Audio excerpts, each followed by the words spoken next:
All right, folks, it's time for the news. And of course, we've got all kinds of things happening in the world, including things happening around the Middle East and all along those lines. So we'll be talking about that here on World Edition. The Dow futures dropped 150 points as oil spikes on increased Iran tensions.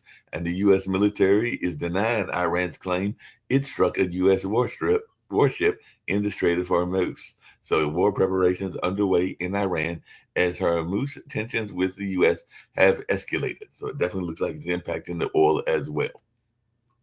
And hegemonic power, how Modi's BJP won India's Bengal for the first time. So the West Bengal Assembly election results, Modi's BJP conquers one of India's toughest political frontiers. So Modi's party is set to gain big in the Indian state elections.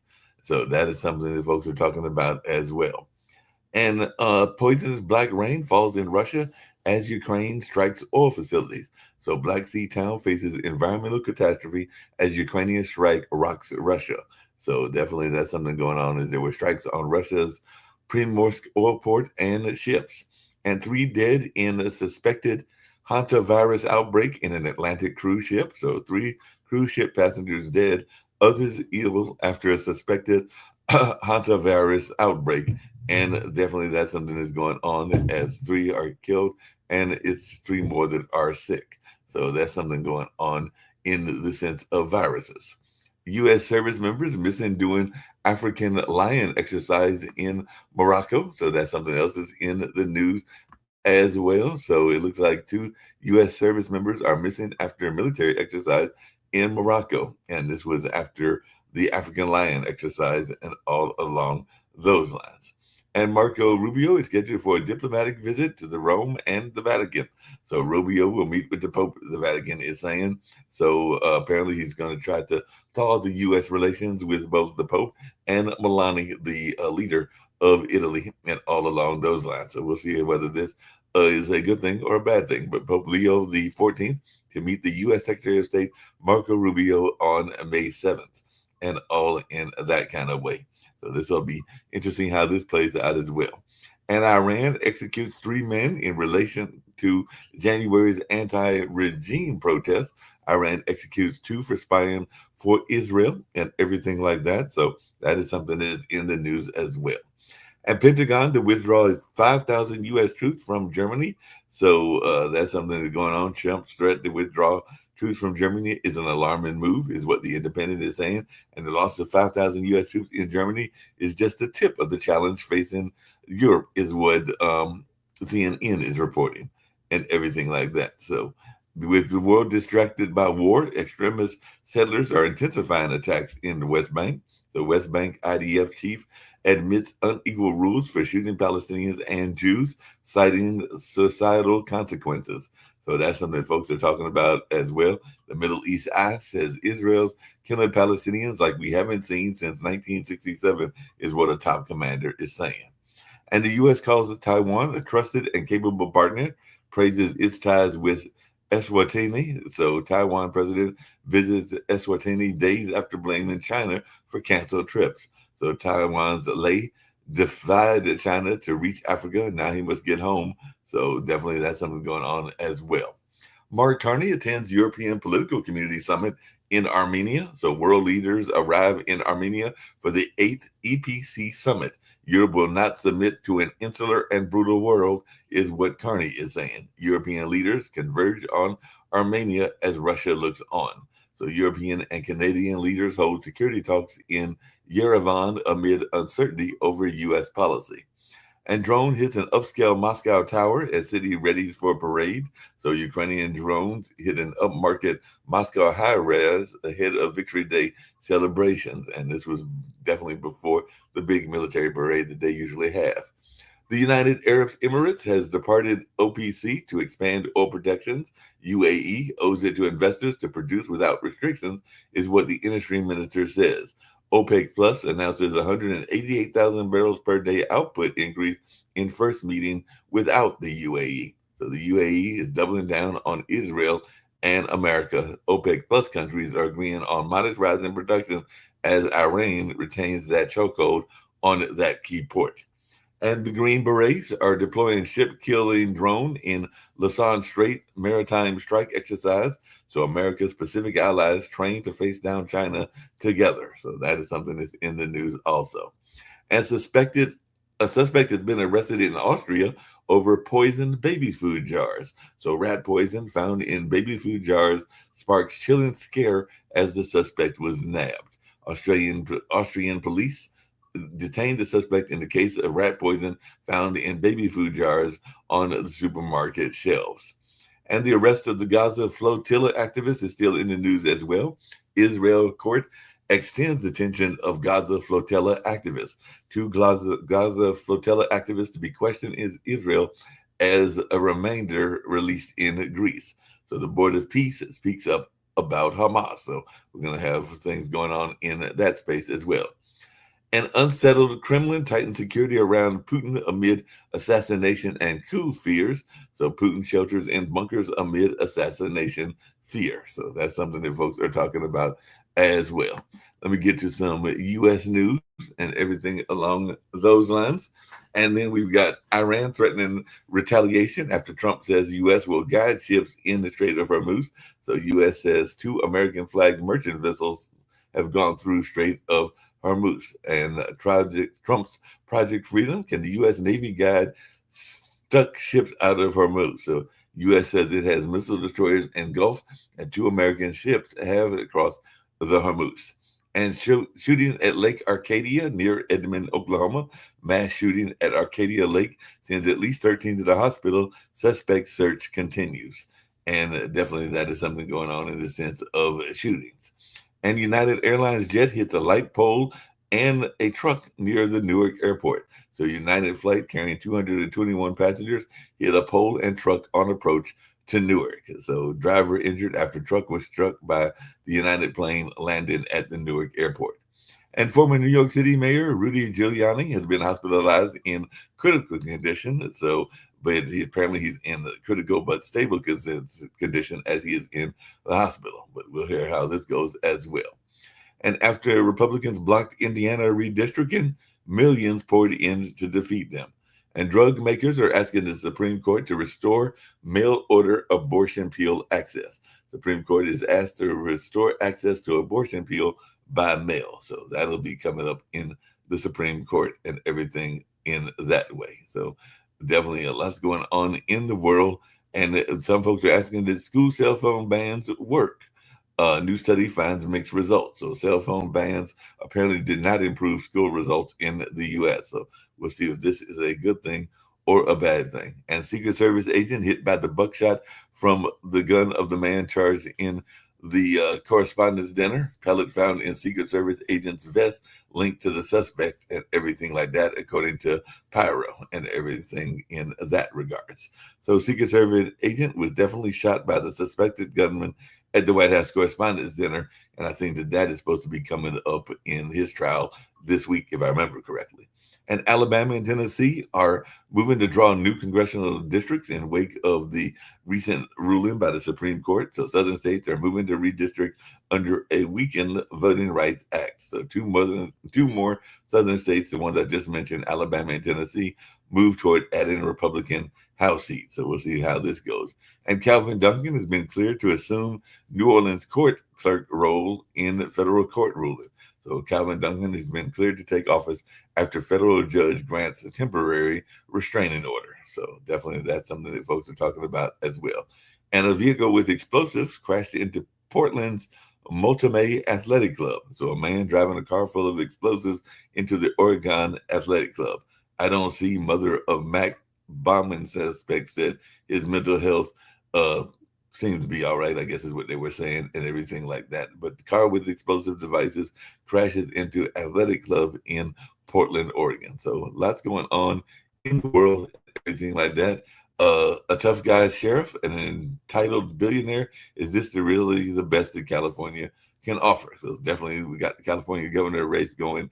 And some people are asking how Xavier Becerra became the Joe Biden of California's governor's race and all along those lines. So I'm going to bring in Rick Rosner and maybe even Nick Palveda as well. By the way, the Magics have fired their head coach, Jamal Mosley after 5 seasons and everything like that. And Charles Leclerc and Max Verstappen were penalized at the Miami Grand Prix. And I understand that in one of the Formula One races, one of those young riders that's about the age of Cooper Flag was the one that was winning. So he's doing quite well. I think it's a 19-year-old star and all along those lines. And I think that Cooper Flag was actually running the pace car and everything like that. So Kimi Antiala keeps writing F1 histories and passed his toughest test in Miami. So definitely looks like in Antonelli, Russell may have met his match, and the F1 may have its new superstar and everything along those lines. So it'll be interesting how this all plays out and everything like that. I also understand, because they might even be coming to one of my jobs very soon, at least the wife will be. I don't know about the husband coming and everything like that. But Jose Feliciano, not the singer, but the other one, along with his wife, Kwanzaa Jones, have reached a deal to basically be the owners of the Padres and everything like that. And they also have this thing called the Boost Bus and are doing a tour that is celebrating the Apollo Theater in New York and everything like that. And they're supposed to be here this coming Friday at my Cultural Arts Center, but they have $1 billion deal, the Padres, this Jose Feliciano and his wife, Kwanzaa Jones, who is a singer, and both are Princeton graduates because they gave a bunch of money to Princeton as well. So hantavirus on a cruise ship. Hantavirus is carried by rodents, mice, and rats. And I saw footage of the cruise ship. It's an little old cruise ship that it's probably a mom and pop kind of operation. It's not one of these giant 20-story, modern cruise ships. As cruise ships get old, and then they are sold to less big cruise ship providers, or some of them are scrapped, some of them are sunk to become coral reefs. This cruise ship looks 50, 60, 80 years old, and they probably have mice aboard the cruise ship. That would be the reason they've got this virus. So hopefully it's not like coronavirus, a big scare that'll get a lot of people into a epidemic or something like that. Maybe just isolated and everything like that. Hey, you've got a little bit of interference going and everything like that. But I just wondering your thoughts around this big sale, because apparently the San Diego Padres are going to be sold to this Spanish billionaire. So maybe he knows Shaquille and everything like that. But they have just had the big sale, and like I said, I'll meet Kwanzaa on Friday because she's bringing her road to her Apollo show, which is a traveling bus show, to the Hayti on Friday afternoon or Friday evening and everything like that. But apparently they got enough money that they can afford to buy a $3.6 or $4 billion sale of the Padres. They need it. The Padres are a good team, but it's hard to keep up with the Dodgers, who are among the freest spending teams in the country. The Dodgers have won more games in the 21st century than any other team,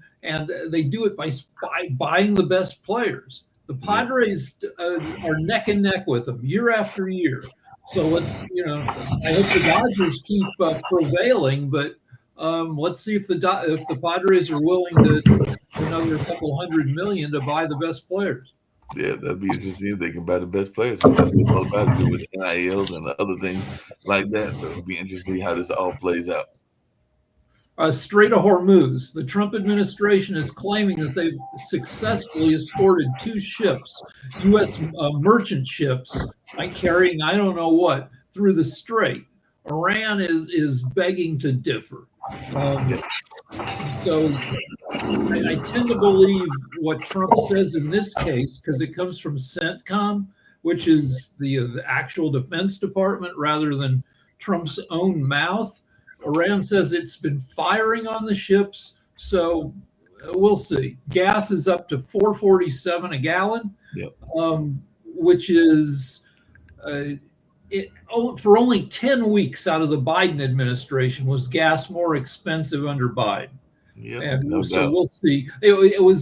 I think it was ill-advised for Trump to start the war at the end of February, because coming up every May, gas goes up in price because people travel more, so they like to soak you for the price of gas, Also, we shift over to a more expensive kind of gas that adds 50 cents to the average retail price. So to go to war at the beginning of March, end of February, and not expect gas to go up was not the best strategic move. Not the best strategic move at all. Hey, Sasha, I did see that there is black rain following in Russia because of the attacks of Ukraine and everything like that. So they're saying poison of black rain is falling as they struck the oil facilities there. But I also think that they struck a couple of high rises also in Russia. So I guess the war is coming directly to Russia and not just to Ukraine. But as one of your status on your thoughts around this, because I know y'all show is tomorrow. Y'all will probably be discussing that and all along those lines. But I just wondering your immediate take, because this looks like some major victories for the Ukrainian side of the war and everything like that. But I just wanted your take on this. Well, don't forget one factor that Ukraine is today by far the strongest army as the infantry is concerned in the world. It has 1 million people. And for example, US has, even with the deployment of so-called sea infantry, say 600,000, okay? So Ukraine is becoming a huge military factor in the world. It can stop, and now you can see it's not only stopping, but it's defeating Russian army left and right and in all directions. And frankly, I even don't know if Ukraine will accept capitulation of Russia. They will probably say, well, we need something more than that. Okay, what else can you provide, and so on. So, because you see, this is the absolutely idiotic situation. The nuclear power, which cannot use nuclear power. The nuclear power is becoming liability, because all your strategy is built around the nuclear power, that you will either use it or you will be close to use it or so. But because it's not happening and will not happen, then all your other attempt to fight the situation, they're absolutely null and void. And Russians are losing the war just because them being nuclear power. Without nuclear option, Russia wouldn't even start that war. So they would be just as well as 5 years ago. Okay, whatever there. It's a good situation for Russia or not, that's a different story. But because they started the war and they cannot use a nuclear option, they are doomed, and Ukrainians are taking a full advantage of it. And they don't need today, they're producing so much their own arms and weapons. They actually, well, they still get help from Europe. By the way, they just got $105 billion from European Union. So they're sitting nicely, and they don't need United States with their weapons and their all kind of stipulations, what they can use them for and what they cannot use them, or so on. They don't need it. Thank you, bye-bye. And they're not saying that openly, but they're not doing any business with the United States. Europe is not doing any business with the United States, especially after Trump said that he's taken out 5,000 soldiers from Germany and probably more. So they're losing all their bases in Germany. How are they going to fight any wars like even this one with Iran without German bases? And then if they will lose UK bases, bye-bye. Bye-bye. I want to briefly talk I about... like that, Sasha. I like that. So I want to talk about getting tankers through the Strait of Hormuz. The value of a tanker fully loaded with oil is $333 million. And the U.S. says, we'll help you get through the blockade. but do you want to roll the dice if you're an oil company, if you own a tanker, on getting your $3 billion through that blockade, where there are still mines where they can launch torpedoes, and U.S. ships can't necessarily protect you against all the ways that all the risk. So I don't know how many ships we will see trying to get through there. Yeah, probably not many and everything. Like, hey, Nick, you're back in Spain, I believe, if I remember correctly, and everything like that. So what's your thoughts around Rubio coming to visit the Pope and Melania over there in Italy? Because apparently he's been dispatched by Trump to calm some of these feuds that are going on with the Pope and Melania and everything like that. So is this going to be worth anything, or is it just going to be much ado about nothing? It's going to be worth something. They'll smooth something over, Mark. They always do. So we'll just have to see what happens next. I noticed that Kim was at the Kentucky Derby this weekend. And then PETA, I don't know if you saw that. PETA was railing against the Kentucky Derby because you're killing all those horses. But I think the problem with PETA is they don't understand horses. Horses have to run. I want to tell us how explain it a went. little bit. I want to explain a little bit. First off, I got to work there in media. So, we got to speak with a lot of people in the back scenes.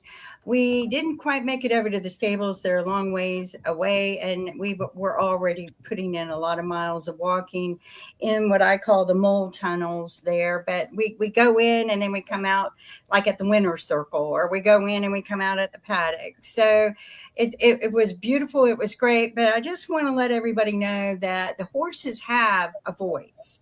Okay. I met one of the head veterinarians down there because one of the horses got a little out of control when I was at the winner's circle, and he backed into me and threw the jockey, and I ended up in the corner, and I got to witness everything that took place when you're helping an injured horse. And this horse was injured. There was, blood everywhere. But I spoke with the veterinarian, and I hope to get an interview with him now that I'm back home and things are calmed down. But the way they took care of him, but the veterinarian said that the horses have 3 to 4 voices for the horses. And one is at the federal level. They have a federal inspector that comes in and takes a look at all the horses. Then they have a state level inspector that comes in and investigates everything about every horse. Then they have a local inspector and on the grounds, and then the personal veterinarian who comes in and takes care of the horse. And owners will strike their own horse if it's at a risk and it could hurt them, the jockey or someone else. They will strike the horse because you lose all of your investment. So I don't think that they're out there intentionally, but these horses, it looks like they live to run like this. This is their nature and in their heart. And when they're out there, they're like, oh, okay, let me go. Let me go. And you feel it, you hear it in their breathing and in their heart. And I don't even really see the jockeys hitting them or anything. Like, they are just 1,100 pounds of locomotive go. And, I think the scariest part for me was as I was too close to the starting gate, and I could hear it go off like from other areas. But when I was right there, and like in seconds after they load that last horse, like seconds, ding, and those gates open, and that sound, it just rickets through you. And you could just feel it. But the emotion of the horses love it. They seem to just really just love going as fast as they can. And they train all week. This is just not throw them out there. They warm them up. They make sure everything about them is in tip-top shape, because if it isn't, then you lose anything. But I want to say every horse on the track is a winner. And they have a lot of voices speaking for them. Even their owners do. I don't think I've witnessed. And the situation when I was there with the horse, which, by the way, I did manage to get a rose. The rose drape that they do weighs 40 pounds. But when something happens, they're all there. in less than 5 minutes, they had the horse cleaned up really good, checking what was wrong, and an ambulance there. Yes, I did see that one of the horses got scratched at the last minute as they were loading them. It sounds like it was in the area that you were at and everything like that. And I Well, think that there's was a lot of horses that get scratched. Okay, so something a lot of people don't understand, the Kentucky Derby isn't just one race. Right. There are races every day for 2 weeks. They have a big starting thing 2 weeks prior, and then races that go on. But during the week of the Kentucky Derby, they have a buildup. But like there's 10 to 13 races all day long. And then they have a special race each day, like a charitable race or a local community big race. There's, a Tuesday, and then there's Wednesday, and then there's Thurby for Thursday. So they have all kinds of races. It's not just the Kentucky Derby that's so exciting. They give awards away all week, trophies away all week. It is nonstop functioning all week long. So I would highly recommend, if you get an opportunity, save up. A lot of people, they plan for a whole year. They plan their hats, their attire. The men plan their attire more than the women do. Mm-hmm. One guy, I heard him talking about how he planned all year long about the bow tie. A little gentleman that we met, probably about 10 years old, he had a wooden bow tie with a pink flashy, pinstripe suit and a cigar. And, so it's a family affair. It's good, wholesome fun, very tight security. I will say a lot of bourbon flowing. We weren't allowed to drink, but I did pick up a glass for Joyce and I so that we had some souvenirs and a rose for both of us. I was blessed because once race day got there, I got to go anywhere all week long, even during the races. But once Kentucky Derby Day came, we were kind of restricted, and only the old timers were allowed to go. And you have to build up to get into the paddock and the winner's circle. But we had the best spot on the rail. They had us about 100 feet away from the finish line on the rail, like on the dirt, where we could videotape the winners coming in. And I'll show you how good we had it. And then, we could be right there where people are and film all the sea of hats and cigars and drinks going. But I worked real hard that week, and a lot of people saw me. So when I was hanging out by the gate to the paddock, which we weren't allowed to go into anymore, which is where the winners walk, or the horses going in go, and they do a parade out to the track with the people and the horses and the winner and the governor and everything. A gentleman saw me standing there, and he said, "Come on, you've worked hard all week. I'm escorting her in." And so you can go in with an escort, and they escorted me in, and I got to walk with the parade down to the track on Kentucky Derby Day at the Wynn. So, it pays to go out there, get out there and work hard. And that's what Joyce and I did all week long. We were there everywhere, on the spot, recording, filming, getting B-roll. I did come on live and talk to you guys. And now that I know the system, if we go again, we got this down. But the story out there is beautiful, but it's more than just the race. It's for 2 weeks, it builds a strong economy of money flowing in, of bourbon flowing out, of, people just, the street vendors. I will say this, if you go, eat the street food too. The street vendors, they're just home folk that walk out their homes, and they, you buy the food, they're grilling it right there, homemade potato salad, pasta salads, pork beans, and grilled chicken and ribs. And I want to tell you what, that was probably one of the best meals I had the whole week. So I would say, if you go, make sure you make time to eat some of the street vendor food. It is top-notch, good, cooked fresh right there. You see where the people are keeping the meats, stored on ice. But these people live there. They thrive on this business. Also, another tip, if you go, the houses are right near the stadium, like right there, a half a block away. you can't get parking at the stadium. You have to park and ride a bus, or if you Uber and Lyft, you have to Uber and Lyft to an expo center and ride a bus.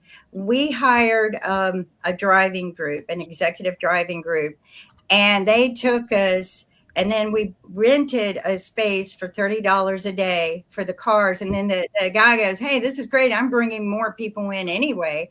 So he had all his whole fleet of cars parked there at the house, and we were less than a half a block away from the gate that we had to walk in. They had different gates for different people, but once we got in and our credentials were passed and our equipment passed scanning, we can go just about anywhere. We could go to the spectator entrance gates. At 11 o'clock, those gates open. It's like a horse race. Let me tell you, the people are running in with their hats, and they're going to the cigar booth, and they're going to the drink booth. Now, people walk around with, a box of drinks, and you just reach in and grab them. You can tip the people. The people live for the tips. As we go through the year, if you're interested in going, Joyce and I are going to give tips about where to sit and where to go. I was blessed to be able to go to the 7th floor club, which is the highest floor there. There's a 6th floor millionaires section on the other side, but I got to go to the 7th floor club the day before the big race and walk around and film and see what they get to see. But then they let me up there onto the roof side. And I think that was the best spot because I could see the starting line and the finish line. So there's so much to learn about this. I hope people decide that they want to go and witness it. Yes, Rick. So a Kentucky Derby winning horse can be worth as much as an oil tanker in the Strait of Hormuz. So I looked it up, and you talked about people don't want to risk their horses. A winning horse can make $20 million a year in stud fees. Absolutely. $100,000 to $200,000 every time they have sex, 100 times a year. Lucky horse. Yeah, they can definitely do that and everything like that. But I think what Peter was talking about, and I'm not saying that it's a big investment.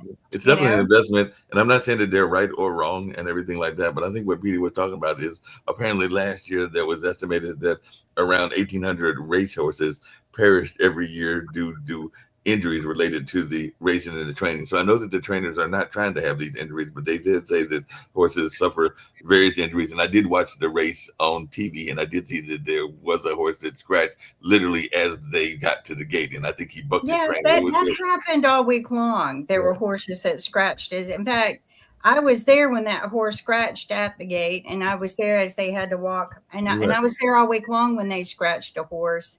It was interesting because they're not going to run the horse if they know that it could injure itself, because that could injure, other horses. The track could be a danger sometimes, but we have such strict rules. When we walk across the track, we have to walk back in our same footprints, or we follow someone else's footprints out and walk back. They grate the track after every race and regrade it. They have 4 tractors usually out there. The last day they only had 3. I call it the tractor race because they line up across the track and they go around and they grate the track. What was interesting to me, and I never understood or knew because I always watched it from home, but watching it from the 7th floor, I could see both tracks. They have a turf track and a dirt track. Well, the Derby itself, they run the dirt track and then go into the turf track and run. And I saw them on the turf track at the Derby. So I thought that was very interesting. About every other race was ran on the turf track. And that's interesting. But what a lot of people might not know is the winning horse of the Oaks race, which is just as big as the Kentucky Derby. The rider was the same rider for the winning horse. The winning horse from both races. Trainer, and she's everybody was so happy to see her horse win this year.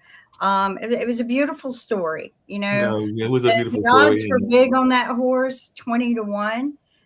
So whoever bet on that horse did really well. I will say my partner in crime, Joyce, who was the videographer on the track and photographer, every horse she picked just about won. I couldn't believe it. every horse she picked. Well, I So, know but a she lot of did people So were heart a health lot of for people were horses rooting for is So Happy the because book. that owner had just lost his wife and everything like that. So, and I know a lot of No, people. no, it was a woman, and she lost her Well, I husband. know. No, I said the woman Oh, won, but I'm saying right. there's a lot of people that But were. here's the book. Well, there were a lot of people that were rooting for So Happy. So Happy was actually Yeah. owned. And I The was trainer. down there with some of the, because a lot of horses have more than just one owner. They have Right. investors. But this is the book of races all day. There were like 14 races that day, right? And you go through and you pick all of the horses. Sasha, you should go sometime. Can I? Let me. You mentioned 1,800 horses, race horses, dying, being killed last year after injuries. So help is coming. Like when we break our leg, we don't get shot in the head, but a horse does. And I looked it up, and it's because it's hard to rehab a busted leg in a horse because a horse weighs, as you said, over 1,000 pounds, and to support the horse while their leg heals causes other risks and injuries, lung compression from putting the whole horse in a sling, pressure sores.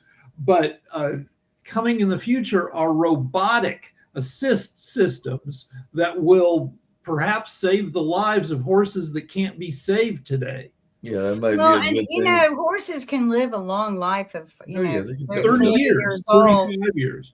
We saw some. My son rode and showed for years, and there are injuries there. And we worked hard to save every horse. And our goal was to pasture out as many as you can to live a nice long life in a beautiful pasture. But 40 years old is some of the oldest ones that I've seen. Yeah, you take very good care of your horse, right? No matter what. And when they age out, you find them a good home. You know, a lot of people, they just like having horses in their pasture. So, but I'm glad, yeah, robotics should help because people love their horses like you love your dog or your cat. Yeah, It's well, just yeah, 1,100 dog pounds is- and can't sit in your lap. But Yeah, so they do that. they love them, to watch them come down and just love on them and talk to them. You know, it was just very emotional for me to watch the one horse when it was injured. But I know that we've spent a lot of time talking about the Yeah, we've been talking about the 152nd, horses in Kentucky Derby. 152 oldest and- sport in the country. But 152nd Kentucky Derby next year. Hopefully, we'll be attending the 153rd. If you're interested in going, you're more than welcome to talk to Joyce and I about, you know, some tips, where to sit, you know, how to get around. Yeah, Because we'll there's have to just have some those easier conversations. ways than what some people are doing it. And No, where to it's- sit. and there's a lot of people that even do local contests and local gatherings, because I know there were some gatherings in Durham watching the race, and even Raleigh and other places. So yeah, people gather. The other sports there, and I was wondering Steve's thoughts around this and everything, because I saw that Cooper Flagg was the pace runner, but apparently there is a young upstart in Formula One racing. So I do see that he is doing quite well. I think he's 19 years old and everything like that. So Cooper became friends with him, and I didn't know if you had watched any of that race or if you had paid any attention to the hockey match, because the Canes did win game 1 and they're playing game 2 today. And speaking of things, I know they probably had specialty drinks at the Kentucky Derby, but they had a special drink that they created for the Canes, which is actually served in a skate. So it's literally, you can get beer served in a skate. So they've got a beer skate now and everything like that. So did you get to go to the Canes game, and did you hear about this Formula One race, Steve, and some of the other important news stories? We'll get to that too. Yeah, I That was just go to the game. I'm gonna just. I was using a friend of mine had a box, and every now and then we would go there, and they got rid of his box. So, but I'm going to be watching it on TV, and nothing about Formula Racing. I've been getting ready, watching a little bit of the tennis, and it's amazing. It's amazing. Sinner beating Zverev in 55 minutes. So that was quite a news, and just keeping up with the elections coming up, the primaries, and they're over, but everyone's getting ready for the November elections. And by the way, happy 4th, May the 4th be with all of you. And I did see Michael Jackson this weekend, so I would really encourage everyone to go see that. It was a remarkable, Movie. just remarkable performance. I'll have to definitely make that on my checklist. I do want to change the news a little bit. Has anyone been keeping up with the indictment of James Comey here in North Carolina? Yeah. Yeah. Okay, so the hearing will be held May 11th.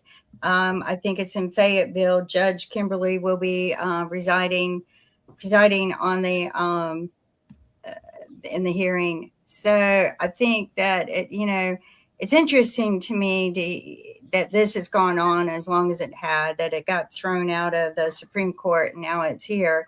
But I did some background research. And the Republicans actually started years ago using the term 8-6 and whatever the president's number was. Matt Gaetz did it. Trump even did it against Biden.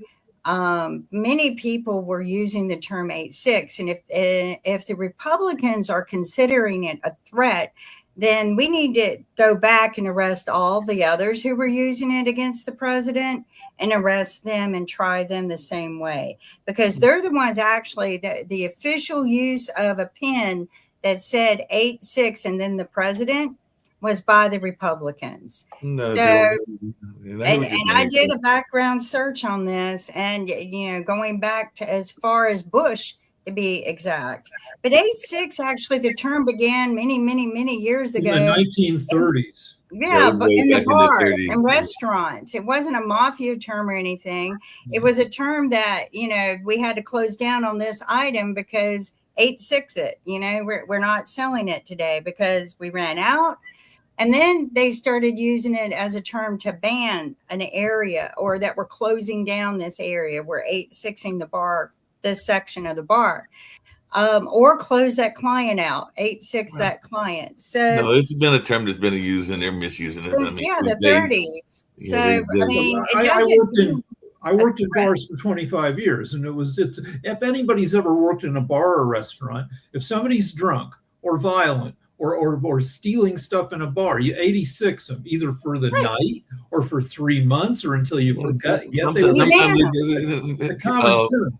It's a very good term and everything like that. My brother was actually 86 from a very popular jazz club, and he was actually banned for a couple of years because he was involved in a fight. I think it might have been involved in trying to help some friends of his and everything like that. And I knew the owner, and Sam was a very good restaurant owner, and he definitely kept my brother out for a few years. They did eventually get back, but yeah, they got 86 because of some disturbance to the club, which I can understand and everything like that. But that being said, but I think if I worked in the defense of this man's case, I would bring up that the Republicans have been using it as a term against the president for quite some time.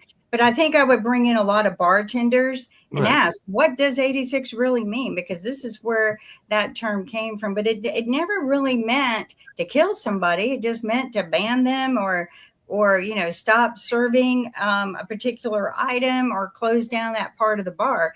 It had nothing to do with kill anybody. No, the mafia may have started using it in that term and other less than the mafia. It's TV shows and movies trying to make their language more colorful. Right, exactly. I asked AI, and they gave me 3, 4, 5 examples of 86 being used in like mafia movies and such. But I also asked, and they said more than 99% of the time, when you say the term 86, it means the two things: either something's off the menu because you ran out of the salmon, or somebody was being an a-hole in your bar and they're 86. Right, that's pretty much what it means and everything like that. I did have a question for everybody based on what was going on in Austria, but it's not just Austria, it's other places as well. How concerned are you about the food that you eat and everything like that? Because there was rat poison found in these baby food jars and everything. I don't have any babies, don't think that I'll ever have any since I'm in my 60s and everything like that. But I do know that if I had children, I'd be concerned about food and what's in the food, both the chemicals that are in there naturally or that are put in by the companies, but also what people might do kind of clandestinely and everything like that. So how worried were you as a parent, and all of you that were parents, about this possibility of stuff being in the food? Mark, I just got back from Austria. What happened in Austria?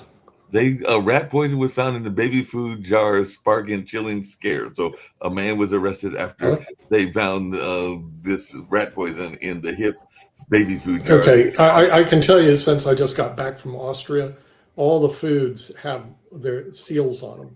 So the thing is, the only way he could do it, he had to break the seal, stick the thing in, then stick it back on the shelf. But Unless if you have check- a sick employee who put the, manufacturing.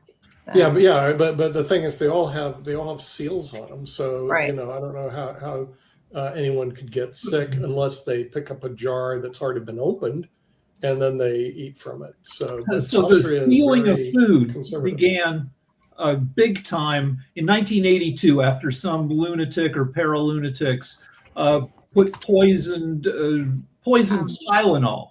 Yeah, it was That's poison I Tylenol. remember that. I remember I the remember Tylenol incident. So now I would say that- all the food sources in Europe have safety mechanisms on them.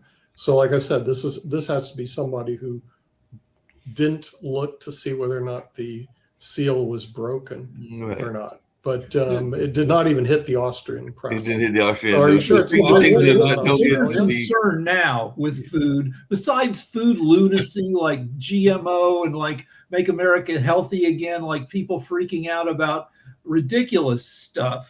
A big concern is if you get food or pet food from China where they're sloppier in that they've got lead and other heavy metals at higher than allowed levels Right. in food. And throughout the years, there have been scares with dog food coming out of China where the lead levels are too high. The lead levels are too high. Hey, Nick, Rick, speaking of that and speaking of Yeah. things that people are not always at times thinking about, I don't know if y'all, but I've gotten into, because of the app Merlin, into bird listening, if not bird watching and everything like that. But apparently the country of Colombia is very big on bird watching because they've got nearly 2,000 types of birds. And speaking of the races and the horse racing, apparently the bird racing is even faster than the horse races because the finish line for the birds is about 30 seconds to a minute. I mean, they fly like hours and everything, but what the people see,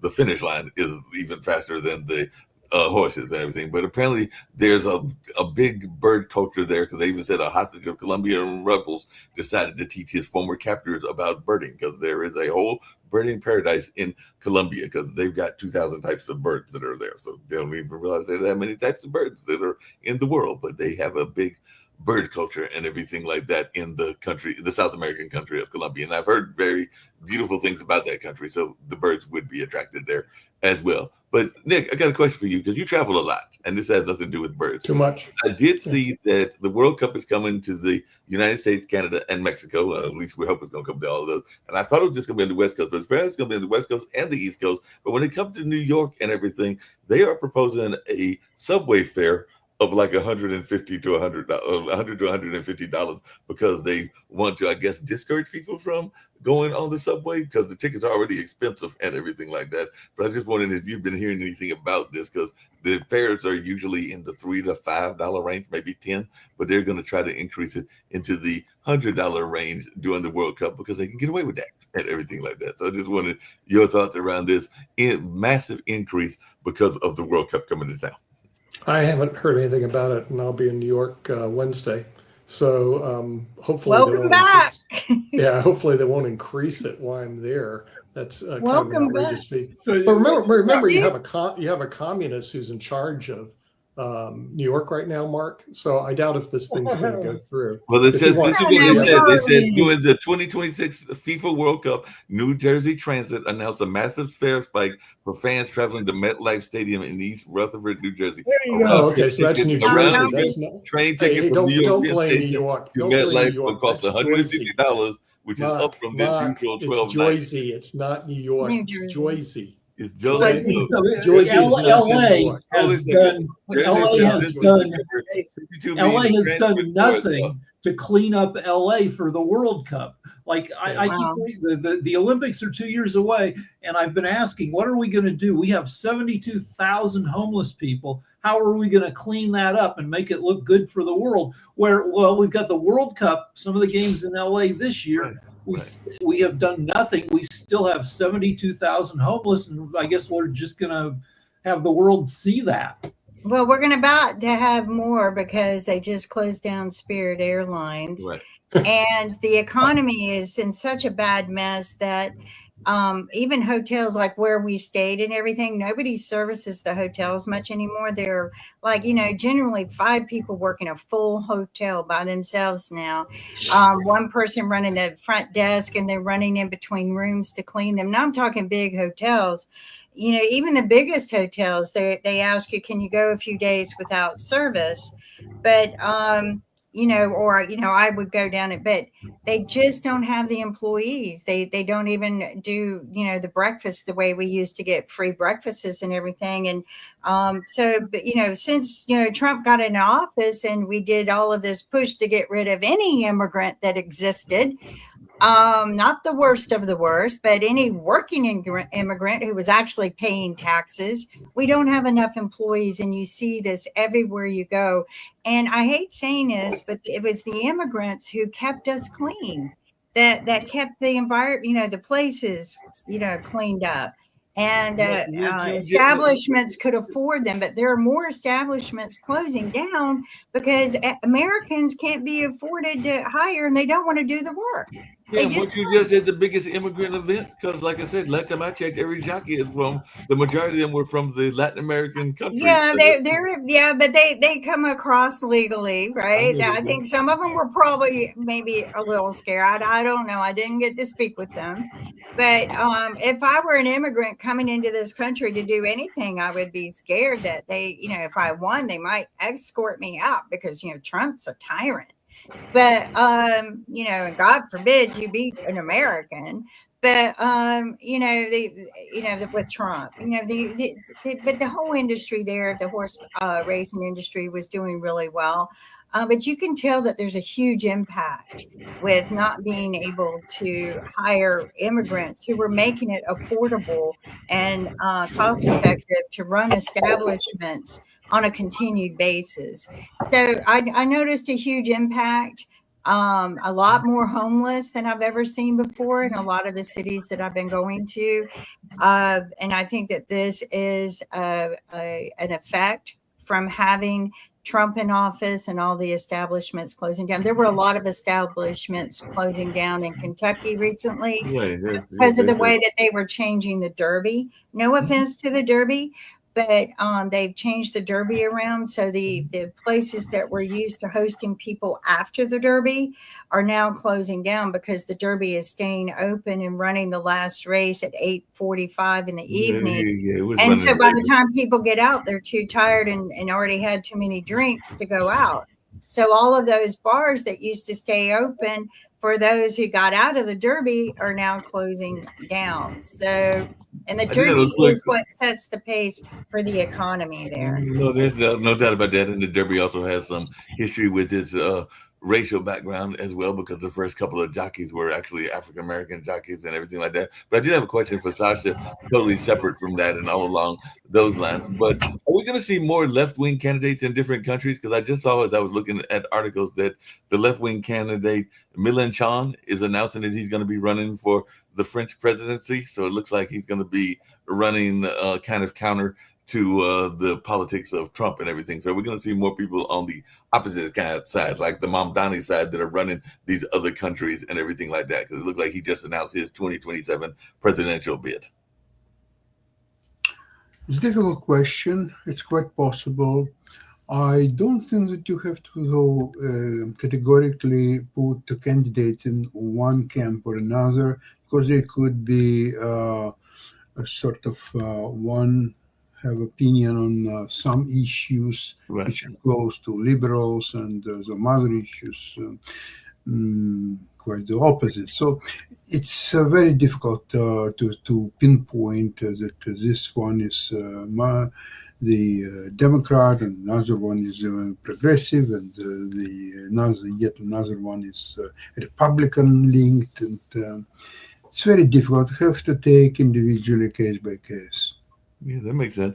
And Nick, if you're still there, and you, Kim, as well, it looks like there's a big article about over tourism, because they're saying that over tourism has become too much of a good thing in a lot of countries and everything like that. So this was actually reported on CBS Sunday Morning, where they're saying that a lot of people are frustrated, and that there are a lot of globally tourism is 10% of the global economy and everything like that. But now I guess some of these countries are worried about over tourism and everything like that. So definitely, I just wondering your thoughts. Are we getting to the point where people are getting overly enthralled by things like the Louvre and everything like that?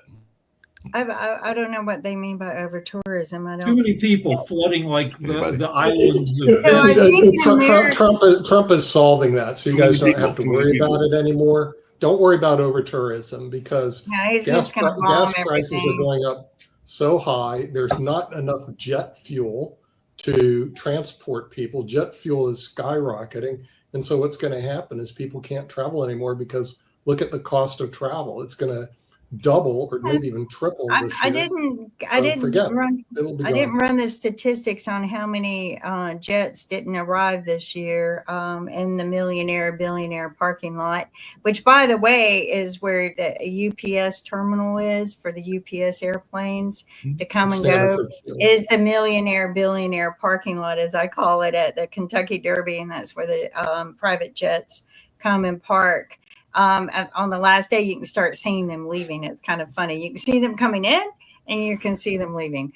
So, Well, the article that CBS was saying that it says that we're being bombarded, lured, or both as hotels, airlines, social media influencers, cruise companies, and our own friends curate, post, and tempt us to travel. So we're often cropped out are the crowds and long lines. So that's the frustration that people are running into. Like if they're going to the Louvre, or they're going to some of the popular sites in Latin America and other places else, is that everybody is really going to places that are trendy. And so then you've got a lot of people that are there, and that's what they meant when they said overpopulation and everything. think- like that. and I feel like it's Thanksgiving, I have a couple the quick- Louvre in Paris. Yeah, I have a couple quick stories. A heartwarming story. A French toy spaniel has been named the world's oldest dog, almost 30 and a half years old. Still looks pretty good, except that it can no longer keep its tongue in its mouth, so it's got a dangly tongue. Another story in creepy perv news. Eric Swalwell used to be the Democratic front runner for governor of California. He had to resign from Congress. Now it turns out there is video that he sent at least one woman that he was trying to bang video of himself spanking it. And more than a dozen women have come forward with, evidence from internet messages he sent. but it's thing not is a hard women- pedophile. He wasn't a pedophile. They were women. And, I still want to go after the pedophiles. Okay, but- Go after the real pedophile like Trump. But speaking of good heartwarming stories, Real there was a lot of pedophile. heartwarming stories around Timmy, the whale that was eventually rescued and everything like that. So that was a good heartwarming I story gotta because go. they rescued him. Thank you. Okay. Yeah. Have a great day. You too. So we're ready to get on out of here. We've got other stories. I think we've got Economics Monday, but I'm not sure if that's a rerun or an original. But they both left, so it might be an original. But we'll go over there and see if that's the case. And then, of course, we've got No Timeshares is a rerun, and I'm not sure about media, but we'll figure that all out. But we do have other programming. And of course, we've got Russia, China, and Ukraine on tomorrow. So I'll see you tomorrow. And I've already See you tomorrow. Thank you.